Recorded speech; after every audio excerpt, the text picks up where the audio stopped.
Hello, good evening. नमस्कार मंडळी. Gossip गर्लच्या आजच्या नवीन पॉडकास्टमध्ये पुन्हा एकदा तुम्हा सर्वांचं खूप खूप आणि मनापासून स्वागत आहे. आणि आजचं कॅरेक्टर खरंच आज थोडं डिफरंट चूज केलं, कारण कॉन्टेंट तर बरंच होतं करायला, रिॲक्ट करण्यासाठी. बट कंटाळा आलेला मला तेच तेच तेच तेच डी बी एस आणि ते मावसाळ खाजी ओणमला तर मला करायचं आहे, पण इतकं वैताग येतो ना, म्हणजे तेच तेच म्हणजे सगळे तेच ना, एकूण एकच असं वाटतंय की घुमून फिरून तेच शो ऑफ बाजी आणि पैशाचा माज आणि आम्ही हे शॉपिंग, आम्ही ते शॉपिंग, आणि मग ते मुलांवर असे संस्कार, आणि मग मुलांना पण हे बघायला मिळतं, मुलांना पण एक्सपोजर मिळतं. अगदी म्हणजे असं वाटतं की काय आता तुमची मुलं काही बाबा एवढी पण काही लहान काही चिल्ले पिल्ले नाही आहेत, बऱ्यापैकी मोठी झाली आहेत. कोणाकोणाची तर बाबा वयाच्या आधीच टीनेजर वगैरे पण झाले आहेत, आणि अजून कसली मुलं आणि हे ते आणि कसले कॉन्टेंट दाखवत आहेत. सो ना, ह्या सगळ्या जे टिपिकल त्या DBS कॉन्टेंटचा, त्या DBS टॉपिक्सचाच कंटाळा आलेला. मग म्हटलं काय करूया, सुट्टी घेऊया का. म्हटलं आज नको, म्हणजे उगाचच मग जेव्हा आपल्याला खरंच गरज असते, जेव्हा खरंच आपल्याला एक ब्रेक हवा असतो, मग तेव्हा मग नाही घेता येत. असं म्हणजे काही फरक नाही पडत, घेऊ तर केव्हाही शकतो सुट्टी. पण असं एक असतं ना, आपलं एक कॅल्क्युलेशन असतं डोक्यामध्ये, किंवा अशा गोष्टी असतात की आपल्याला असं वाटतं की कशाला उगाचच, आणि मग असा कंटाळा केला की मग तेच अंगवळणी पडतं. मग आज कंटाळा केला, मग उद्या वगैरे, तर नाही, जे आपलं काम आहे ते तर केलंच पाहिजे. पण असं जर होत असेल की आज बोर झालं, तर मग काय करावं, वेगळं कॅरेक्टर घ्यायचं. आपल्याकडे काय कॅरेक्टरची कमी आहे काय, तेच विचार केला, आणि आज मी तुमच्यासाठी वेगळं कॅरेक्टर घेऊन आलेली आहे. वेगळं म्हणजे आधीचंच आहे, पण बऱ्याच दिवसांनी या कॅरेक्टरवर मी बोलते आहे. आणि बरंच पाहिलं पण होतं, थोडंसं बोलायचं पण होतं, तुमच्याबरोबर डिस्कस पण करायचं होतं. पण तेच म्हणजे ह्या कॅरेक्टरला बघितलं ना, की प्रॉब्लेम हा आहे की मला ना ट्रॉमेटाईज व्हायला होतं, आणि इतका वैताग येतो, आणि इतकं म्हणजे असं नाही, मला अजिबातच असं नाही आहे की मला हिच्यासारखं बनायचं आहे, किंवा मला नाही जमत आहे, किंवा मला जमवून पण घ्यायचं नाही आहे इनफॅक्ट. आणि जे आहे ते ठीक आहे, जितकं मला येतं आणि जितकं मी करू शकते, आणि जशी मी आहे, I am very happy about and very sorted and very काय म्हणतो आपण, very content with my life. मला अजिबातच हिच्यासारखं काही असं बनण्याची वगैरे इच्छा नाही आहे. बट मी अवॉइडच करत होती हिचं कॉन्टेंट बघणं, की नकोच, तो त्रासच नको ना. ती नाही म्हटलं ना तरी हिचं कॉन्टेंट इतकं इन्स्टिगेटिंग आहे ना, की डोक्याला मुंग्याच येतात. आता तुम्ही विचार कराल की काय, कोण, कशाबद्दल बोलते, मुद्द्यावर या बाई, गॉसिप गर्ल, कशाला इकडे तिकडे कुठे कुठे भटकताय. तर येते येते मुद्द्यावर येते. तर ही म्हणजे पकोडे बाई. इतकी, आता मला माहिती आहे की पकोडे पकोडे कोण, आता बरेच जण कॉमेंट सेक्शनमध्ये हे विचारतील, कारण जेव्हा पण मी हिला मेन्शन केलं आहे तेव्हा तेव्हा ह्या कॉमेंट आल्या आहेत. तर पकोडेबाई एक इंस्टाग्रामर आहेत. जनरली जास्त करून त्यांचं इंस्टाग्रामवर जास्त प्रस्थ आहे म्हणू शकता तुम्ही, किंवा इंस्टाग्रामवर जास्त ॲक्टिव्ह आहे ही. यूट्यूबला पण आहे, बट यूट्यूबवर फार ॲक्टिव्ह नाही आहे, for I don't know for what reason, but नाही आहे. सो एनिवेज, ज्यांना माहिती आहे त्यांना माहिती आहे, ज्यांना नाही माहिती आहे त्यांनी टायटल चेक करा, आणि तुम्ही चेकआउट करू शकता इंस्टाग्रामवर जास्त करून. कारण जे मी आत्ता बोलणार आहे ते मेनली म्हणजे हां, ते इंस्टाग्राम आणि यूट्यूब दोन्ही मिक्स आहे. बट जास्त करून तुम्हाला जर तिची माहिती जाणून घ्यायची असेल तर तुम्हाला इंस्टाग्राम बेटर राहील. So you can check it out there. So चला, आज सुरू करूया हिच्या पॉडकास्टला. ॲक्च्युली काय झालं की मी 1.5 तास मागे आहे इंडियन टाईमच्या, तर त्यामुळे काय होतं की मी उठेपर्यंत आणि काही गोष्टी बघेपर्यंत, किंवा रील्स चाळेपर्यंत, किंवा यूट्यूब चाळेपर्यंत तुम्ही बघितलेलं असतं, जे इंडियामध्ये आहेत त्यांनी बघितलेलं असतं. आणि मग ते मला आजच्या दिवसात काय काय आहे माझ्यासाठी अवेलेबल ते मला तुमच्याकडनंच कळतं, DM आलेले असतात. So thank you for that. आणि तसंच आज झालं, सकाळ झाली, गॉसिप गर्ल उठली, गॉसिप गर्ल उठून सगळं मी फ्रेश वगैरे झाली, चहा वगैरे घेत मोबाईल बघत होती. बघता बघता बघितलं तर 3-4 मेसेजेस होते पकोडेबाईचे. मी म्हटलं आज पकोडेबाईने काहीतरी गोंधळ घातलेला दिसतोय, म्हणून बघितलं मी पकोडेबाईला. आणि पकोडेबाईच्या नवऱ्याचा बड्डे होता, आणि ॲज युज्युअल पकोडे बाईने तो ताम झाम आणि सगळं काही केलं होतं. सकाळ सकाळ उठली, काय माहिती कधी उठली, दुपार उठली की कधी उठली, पण असं दाखवलं तरी त्या रीलमध्ये की सकाळी उठून तयारी करून अगदी साडी वगैरे नेसून हेअर मेकअप आणि सगळं करून असं वरून अशी खाली आली जिन्यावरनं आणि मग एकदम डायरेक्ट डेकोरेशन आणि स्वयंपाकाला वगैरेच लागली. आता काय ब्रेकफास्ट चहा आणि बाकी गोष्टी नाही, पण काय माहिती काय प्रकार होता, पण सुरूच झाली. आणि काय काय काय काय बनवलं. आणि खरंच बोंबडीने आणि ह्या कोण जे बाकी DBS आहेत ना, ह्यांची ही सुप्रीमो आहे असं मला वाटतं. आणि हिच्याकडनं ना त्यांनी शिकायला पाहिजे ह्या गोष्टी. मला माहिती नाही बाकीच्या बायकांना काय शिकता येईल की नाही हिच्याकडनं, किंवा त्यांनी ते शिकावं पण की नाही, नका त्रास घेऊ. पण ह्या DBSने स्पेशली हे जे खूप अतिशहाणे बनतात ना, आणि खूप ह्यांना जे लोक असे कमेंट करतात ना की तू खूप ग्रेट आहेस, तू खूप महान आहेस, जसं आज बोंबडीने काय ते बाबा ती शेव पाडली की काय चिमणीने हगून गेली की काय, म्हणजे मला कळलंच नाही तो कुठला प्रकार होता सांडग्यांचा, काय प्रकार बनवला होता ते तिचं तिला माहिती. Anyways that was just an example. तर हे सगळं जेव्हा हे करतात फालतूगिरी, जसं की ती कालच आली आणि काल रात्रीच तिने ती डाळबिळ भिजत घातली, कारण मण्यारची अतृप्त इच्छा अजून पण काही ना काहीतरी, म्हणजे बापरे, मला वाटतं मण्यार कधी झालं ना त्याचं काय काम तमाम, तर किती इच्छा म्हणजे याच्या अपुऱ्याच राहतील वाटतं, इतका अतृप्त आत्मा येतो. तर बघा परत बोंबडीवरच आली. तर बऱ्याचशा कॉमेंट, कारण हे आहे की तिला अशा बऱ्याचशा कॉमेंट आलेल्या की ताई तू कसली भारी आहे, कालच तू आलीस आणि ते डाळ पण भिजत घातलीस आणि आज ते काय ते चिमण्याचं हे पण विष्ठा पण हे केलीस, ती सुकवलीस पण आणि त्याची भाजी पण बनवलीस, अन्नाला असं बोलू नये. बट काहीही नॉनसेन्स, काहीही दाखवायचं, काहीही करायचं, ही कुठली लाईफ आहे आणि हे काय आहे मला खरंच कळत नाही. एनिवेज, तर तिला जे भारी भारी भारी म्हणत होते ना, त्यांनी एकदा ना हिच्याकडे बघावं, या पकोडेकडे बघावं, आणि तुम्हाला कळेल की तुमची ताई ना कुठेच नाही आहे. म्हणजे त्या तिच्या नखाची पण सर नाही आहे तुमच्या ताईला. तिचं तर कोळून प्यायला पाहिजे तुमच्या ताईने, चरणामृत म्हणते मी. काय वाटेल ती पेले ना तरी थोडे, इतकं म्हणजे तुम्ही विचार पण नाही करू शकत. असल्या लेवलची ही प्रोमॅक्स बाई आहे आणि लिटरली ही काहीही करते, इतकं करते. म्हणजे तुमची ताई फक्त पाणी आणि पुरी बनवते, त्याला तुम्ही एवढं वाहवा करताना जर तुम्ही हिचे प्रकार बघितलेत ना, आणि 4 माणसांसाठी, त्यात पण हिची 2 टिल्ली पिल्ली आहेत, म्हणजे 2 फुल 2 हाफ आहेत, त्यांच्यासाठी ही जर तामझाम करते ना, तो बघाल तर तुम्हाला फेफरं भरेल, फेफरं. आजचंच उदाहरण घ्या. आज मिसळ बनवली होती, पाव बनवले होते, पाव पण घरी बनवले बाईने. हां, मिसळ, पाव, ते फरसाण पण विकत आणलेलं की ते फरसाण पण घरी बनवून ठेवलं होतं ते नाही माहिती. फरसाण पण, त्याच्यानंतर कोथिंबीर हिने उगवलेली होती, लिंबू पण हिनेच झाडावरच्या तोडून आणले असतील नक्कीच, तर ते पण, म्हणजे इतकी छोटी छोटी गोष्ट सगळं घरातलं. त्याच्यानंतर गाजरचा हलवा होता, मोहब्बत का शरबत होतं, मटन चॉप्स होते, मटन चॉप काय म्हणतात ते होतं, त्याच्यानंतर बिर्याणी होती, केक होता सगळा फ्रॉम द स्क्रॅच, घरी बनवलेला. अजून काय होतं, मिसळ सांगितलं ना.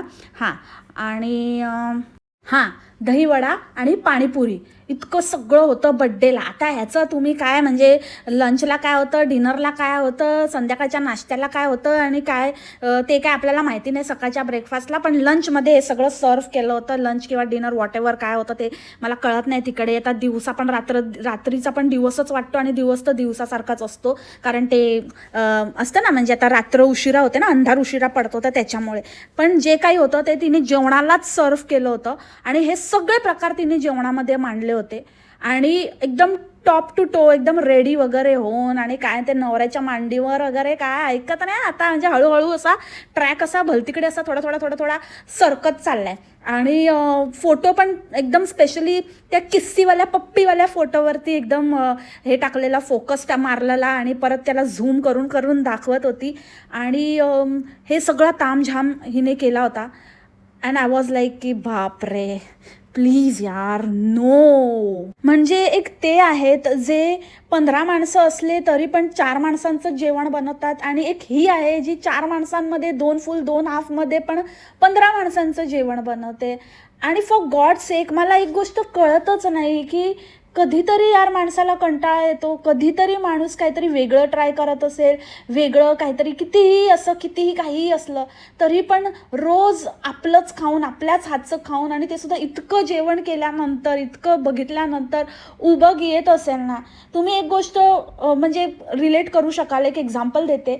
जनरली जे शेफ वगैरे असतात ना, ते घरात नाही जास्त शेफगिरी करत. ते घरात नाही कुठल्या कामाला हात. त्यांना साधं म्हणजे त्यांच्या बायकोला फार काही जमत नसलं, साधं वरण भात पण त्यांना खाऊ घातला ना तरी ते त्यात खुश असतात. पण don't tell us to do or to make something or prepare something असं असतं.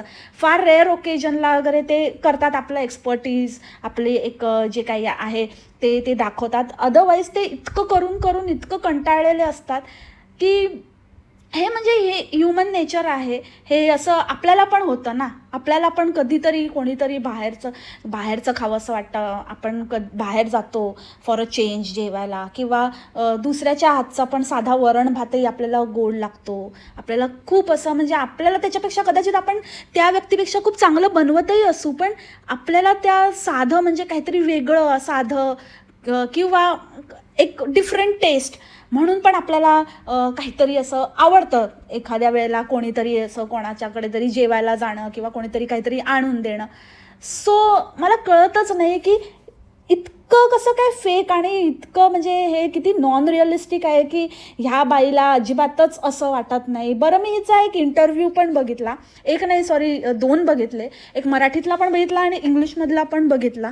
त्याच्यामध्ये ह्या बाईने क्लेम केलं होतं की हिला साधा चहा तर दूरची गोष्ट, हिला साधी अंडी पण उकडवता यायची नाहीत. आणि इतकं म्हणजे त्या व्हिडिओमध्ये, त्या इंटरव्ह्यूमध्ये हिने इतकं कॉन्ट्राडिक्टरी स्टेटमेंट्स केले होते की काही म्हणजे कळतच नव्हतं हिला नक्की ये कहना क्या चाहती है.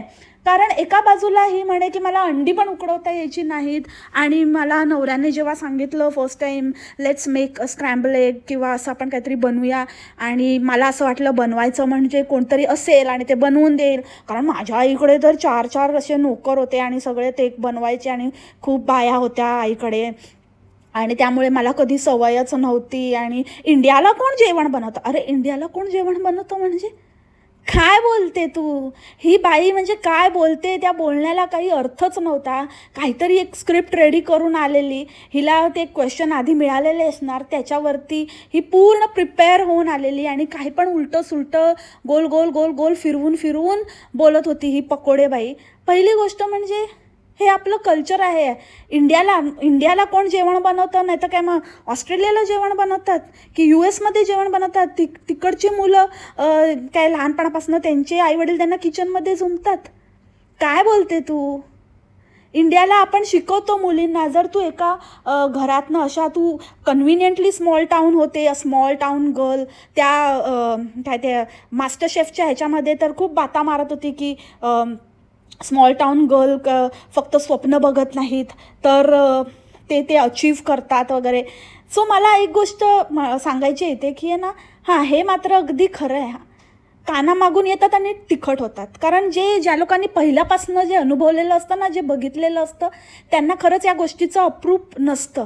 पण ज्यांना ना आयुष्यात कधी काही बघितलेलं नाही किंवा स्वतःला खूप स्मॉल टाऊन वगैरे जे म्हणवतात ना, त्यांनाच या गोष्टीचं पुढे जाऊन तेच आहे ना खूप अति होतात ह्या पकोडेबाईसारखे.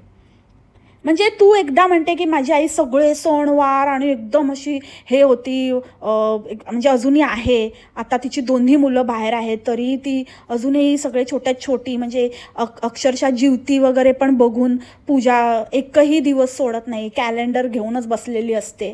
एक छोटे छोटे गोष्टी ती हे करते आणि तिच्यातनंच हे मला आलं आहे. तेच गुण माझ्यामध्ये आलेले आहेत.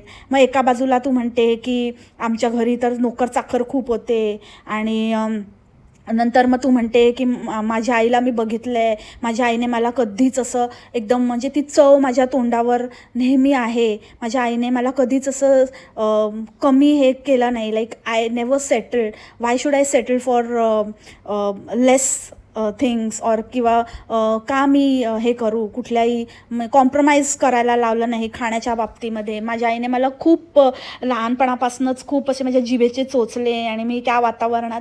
म्हणजे नक्की तुझं फॅमिली बॅकग्राऊंड काय आहे काय? म्हणजे तुझ्या घरी नोकर चाकर होते, एका बाजूला तुझी आई पण सगळं करणारी आहे, एका बाजूला तू म्हणते की मला कधीच काम नव्हतं, मला कधीच सवय नव्हती, आणि मग दुसऱ्या बाजूला तुझं असं म्हणणं आहे की तुझ्यामध्ये ती काहीतरी म्हणजे आवड होती पण तुला ते कधीच कळलं नाही, आत्ता कळलं. आणि त्यात अजून एक गोष्ट म्हणजे की आवड असणं, एक हॉबी असणं आणि इतकं असं वेड्यासारखं काहीतरी करणं, ह्या खूप वेगळ्या गोष्टी आहेत.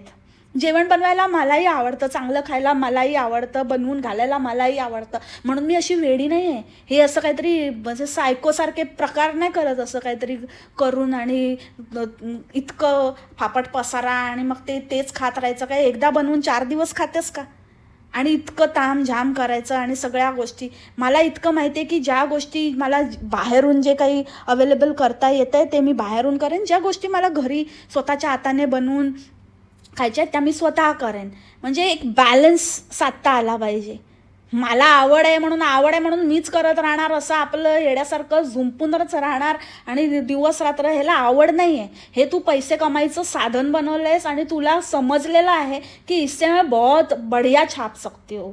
हे सगळं शिक्षण पण वेस्ट आहे माझं. त्याच्यातनं पण मी इतकं कमवू शकत नाही जितकं मी ह्यातनं कमवू शकते आणि वल्ले वल्ले होईल. त्यामुळे तू हे सगळं ऑप्ट केलेलं आहेस आणि definitely you have a team for this, आणि हे सगळं तुला हेल्प आणि या सगळ्या गोष्टींनी हे सगळं मॅनेज करून मिळते आहे. Otherwise it is not possible. म्हणजे तू काहीही म्हणे की मी सकाळी 5:30ला उठते आणि 5:30 ते रात्री 9:30पर्यंत या बाईने स्वतःचं स्केड्यूल सांगितलेलं, which is humanly not possible. आणि जर ते पॉसिबल असेल पण, जर कोण काही करत पण असेल, कारण मी हे माझ्या स्वतःच्या आईला बघितलं आहे करताना. ती जॉब करायची, ती घर पण सांभाळायची, कारण आमच्याकडे तेव्हा असं बाई नव्हती जेव्हा आम्ही लहान होतो तेव्हा. नंतर मग थोडं असं चांगली परिस्थिती आणि एक सेटल आपण म्हणतो ना, थोडे सेटल झालं.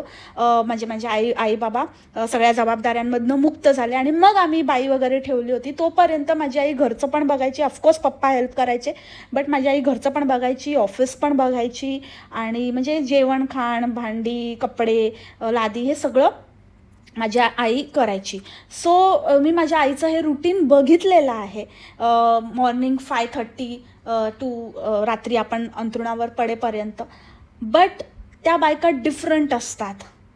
जे तू आहेस, जशी तू चकाचौंध बनून जशी राहतेस आणि सगळं करते, it is not possible to be like that after a long day. And if it is your routine, तुम्ही इमॅजिन करा की हे रुटीन आपण रोज असं फॉलो केलं, हे ज्या प्रकारचं ही बनवते, ही जे सगळा घाट घालते, हे जर तुम्ही तो इंटरव्ह्यू ऐकला असेल तर तुम्हाला कळेल. सगळं ही करते, फक्त ही बोलायला बोलते की असं बायकांनी असं काही सगळं आलं पाहिजे असं काही नाही आहे. But she herself is like that की तिला सगळ्यातलं सगळं करायचं आहे. तिला मुलांचं पण बघायचं आहे, तिला मुलांना असं नाही आहे की हिच्याकडे काही कमी आहे, पण करायचं आहे. काय माहिती तिला काय प्रूव्ह करायचं आहे, किंवा ती आउटसोर्स करतही असेल पण तिला ते दाखवायचं नाही आहे. तिला तेच असं दाखवायचं आहे की हे सगळं A to Z मीच मॅनेज करते. माहिती नाही तिला काय पायंडा पाडायचा आहे. आणि वर म्हणे की मला बरेचसे DM येतात, मला बरीच लोक म्हणतात की आम्ही तुझ्या कॉन्टेंटबरोबर रिलेट करतो. अरे बाबा, कोण आहेत हे महाभाग? कोण आहेत जे हिच्या कॉन्टेंटबरोबर रिलेट करता? कुठल्या अँगलने, कुठल्या वेमध्ये, कसं तुम्ही रिलेट करता? म्हणजे in what sense you relate her content to your daily life किंवा डेली हाऊस चोर्स किंवा तुमच्या लाईफबरोबर कसं मॅच करता? एक पॉईंट, कुठल्या पॉईंटवर तुम्ही हिच्याबरोबर रिलेट करता? कारण मी तर नाही करत, आणि मला आतापर्यंत ज्यांच्याबरोबर मी हिला डिस्कस केलं आहे तेही नाही करत. म्हणजे अगदी म्हणजे अक्षरशः क्रॉनिक डिझीज मॅनेजमेंट वालीबरोबर पण मी डिस्कस केलं, म्हणजे एक त्या लेवलच्या व्यक्तीबरोबर आणि एका हाऊसवाईफ बरोबर पण दोघीही तिला कुठेच रिलेट करत नाहीत. सो त्यावरून मला असं वाटतं की कोण रिलेट, आय थिंक हिचा काहीतरी गैरसमज झाला आहे. कोणी हिच्याबरोबर रिलेट करत नसतील, तोंडात बोटं मात्र नक्कीच घालत असतील, कारण हे पॉसिबलच नाही आहे असं काहीतरी. म्हणजे मी पहिलीच अशी काहीतरी व्यक्ती बघितली, विचित्र व्यक्ती, की सगळंच काही असं करते आणि सगळ्यांना खूप मोठा क्वेश्चन मार्क आहे, खूप मोठं पझल आहे की हे कसं काय, हाऊ इट इज पॉसिबल. आणि एका व्यक्तीला जिला अंडीही उकडवता येत नाहीत त्या व्यक्ती पासून ते आता जेही आहे. आणि काय तर म्हणे मी आईला प्रत्येकाला फोन करून करून विचारायची की पाक मागे राहिला आहे, पाक पुढे गेला आहे, काय म्हणजे ते एक वेगळंच तिचं बोलण्याचं एक तंत्र आहे, ते वेगळंच आहे. किंवा तेलच सुटत नाही आहे आणि खूपच तेल सुटलं आहे आणि ते असं करून करून मी शिकली आणि आज मी जे आहे ते मी आहे आणि आता मी लोकांना शिकवते वगैरे. हे म्हणजे यार दिस इज अनडायजेस्टेबल, म्हणजे नाही होत आहे यार मला डायजेस्ट. मी तुम्हाला बोलली ना मंडळी की मी ना खूप हँग होऊन जाते. माझ्या ना असं असं डोक्याच्या अशा तारा अशा झणझणायला लागतात, मला काही सुचेनासं होतं. असली भयानक व्यक्ती आणि भयानक लेवलची खोटारडी बाई आहे ही. खोटं म्हणजे अक्षरशः म्हणजे सफेद झूट पण पांढरं पडेल अक्षरशः, म्हणजे चाट पडेल अचाट बाई आहे ही असली. आणि एक वेगळंच की हिला एअरपोर्टवर एक बाई सापडली आणि तिने हिला विचारलं, म्हणजे भेटली पण नाही मिळाली पण नाही, ही त्याच्या पण बियॉन्ड आहे. म्हणजे एक भेटली आणि मिळालीमध्ये कन्फ्यूज असतात, पण हिने ते कन्फ्युजनच दूर केलेलं आहे. हिला भेटली पण नाही म्हणायचं आणि मिळाली पण नाही, आणि त्याच्यामध्ये काही असं म्हणजे कोणी काही बोलायलाच नको म्हणून ही सरसकट सगळ्यांना सापडूनच टाकते. म्हणजे एक बाई हिला सापडली, तर ती बाई सापडल्यानंतर त्या बाईने हिला विचारलं, म्हणजे का ग बाई तू शोधत होती का अशी कुठच्या बाईला? म्हणजे लिटरली सो फनी, म्हणजे काय बडबडते काय बोलते पाठ करून, म्हणजे एक नंबरची रट्टा मास्टर असं मला लिटरली त्या ह्याच्यामध्ये वाटत होतं त्या इंटरव्ह्यूमध्ये. काय तर म्हणे ती सापडली आणि तिने हिला विचारलं की तू कसं काय हे सगळं मॅनेज करते. असे मला बरेच जण विचारतात की तू कसं मॅनेज करते, पण मला असं एक पर्टिक्युलर माझ्याकडे आन्सर नाही आहे या गोष्टीसाठी की मी कसं मॅनेज करते. कारण ते तुमच्यामध्ये असतं, ते तुमच्यामध्ये असायला लागतं. जेव्हा तुमच्यामध्ये ते असतं ना, ते आपोआपच तुम्हाला त्या गोष्टी जमतात. सगळ्या गोष्टी आपोआप होत जातात. पण जर तुमच्यामध्ये ते नसेलच तर मात्र तुमच्याकडून ते अजिबातच होणार नाही. सो माझ्यामध्ये ते होतंच, पहिल्यापासूनच होतं. ते आपोआप आता बाहेर आला, ते आत्ता आपोआप सरफेसवर येतं आहे. व्हेरी चलाक ब्रो, व्हेरी चलाक. बघितलं ना कशी राऊंड अँड राऊंड कशी फिरत फिरत उत्तर देते. गोल गोल गोल राणी इत्ता पाणी. आणि तुम्हाला जर हिची रिॲलिटी अजून थोडी क्लोजली बघायची असेल तर तुम्हाला कधी मास्टर शेफचे एपिसोड बघायला मिळाले ऑस्ट्रेलियाचे तर तुम्ही बघू शकता. त्याच्यामध्ये एकदम क्लिअर कट समजून येतं. मला कोणीतरी एक क्लिप पाठवलेली तेव्हा मी बघितलं होतं, आणि जे हिने क्लिप्स वगैरे टाकलेत त्यात पण मी बघितलं होतं. पहिली गोष्ट तर हिला फार काही असं जे लाईमलाईट वगैरे तितकं काही मिळालं नाही तितकंसं. It was very ordinary. आणि ते कपडे पण माहीत नाही फुकट ते काय पण घातलं, नुसतंच ते पैठणी त्या पैठणीचा तर अक्षरशः या लोकांनी किस पाडला आहे काही. म्हणजे मला असं वाटतं की यार Maharashtra is beyond Paithani and misal और पिठलं भाकरी. ह्या काही अशा गोष्टी आहेत जे ना म्हणजे तिथेच आपण असं अडकलो आहे असं मला वाटतं पर्सनली. बट हां, ऑफ टॉपिक जाते. तर coming back to the point की अजिबातच असं काही हिला फुटेज वगैरे दिलेलं नव्हतं. खूप कमी फुटेज हिला मिळालं होतं. अँड 40sमध्ये येणं, टॉप 40 वॉट एव्हर कॉन्टेस्टंट्समध्ये, तर it was not a big deal. एवढं काही हे नाही आहे. ते एकदम बेस लेवललाच ही स्टार्टिंग लेवललाच एलिमिनेट झालेली आहे. आणि शी कुड हॅव प्रिपेअर्ड समथिंग बेटर. ती काहीतरी इतकं ही दाखवते, इतकं चांगले पदार्थ हिला येतात, आणि तिने ते काय बनवलं ते त्यांनी फार जजेसने अप्रिशिएट पण नाही केलं. तो काय निळा डोळा मास्याचा आणि काय भलतंच बनवून ठेवलेलं. मालवणी डायरेक्ट, ते मालवणी कुठल्याच अँगलने नव्हतं. Being Malvani, half Malvani myself, मी अजिबातच त्याला नाही, प्लीजच यार नको ते कशाला करायचं. आणि Wien you can make different variety of dishes, आणि तुला एवढं तू प्रो आहेस तर तू एक कुठली तरी तुझी प्रो रेसिपी दाखवायला हवी होती. आय डोंट नो, पण ते काय डोकं. म्हणजे हेच आहे की जेव्हा तुमच्याकडे एक टीम असते तेव्हा ती तुम्हाला सजेस्ट करत असते, हेल्प असते, तेव्हा this woman is all together different. And in MasterChef she was entirely different. So I am waiting की ते कधी ते व्हिडिओज आपल्याला बघायला वगैरे मिळाले तर डेफिनेटली खूप मस्त मजा येईल आणि आपल्याला अजून ह्या रियालिटीला हात घालता येईल किंवा आपल्याला अजून हिची रियालिटी कळण्यास मदत होईल. सो लेट्स सी, किंवा कोणाकडे असेल कुठे असं यूट्यूबवर वगैरे कोणाकडे जर त्याचे लिंक्स असतील तर मला DM करा. माझ्यासाठी इतकंच. बऱ्याच लोकांच्या पण मनात ह्या सगळ्या गोष्टी असतील जशा माझ्या मनात होत्या आणि बऱ्याच दिवसानंतर किंवा आपण म्हणू शकतो आफ्टर अ लाँग टाईम परत आपण आधी पण ह्या गोष्टी डिस्कस केल्या आहेत. बट अगेन थोडं असं मध्ये मध्ये थोडं डिस्कस केलं ना तर थोडंसं आपल्याला बरं वाटतं. So yeah, maybe few people might feel good today, feel better with this podcast. आणि बाकीच्यांचं ज्यांना रेग्युलर DBSचे पॉडकास्ट आवडतात तर ते उद्यापासून कंटिन्यू होतील. उद्या आपण एक DBS कॅरेक्टरला घेऊन येऊ. आज आपण DBSच्या सुप्रीमोवर पॉडकास्ट केलेला आहे. So see you in my next podcast. तोपर्यंत खा प्या, काळजी घ्या, मस्त राहा, मजेत राहा, टेक केअर, बाय, मास्सलामा.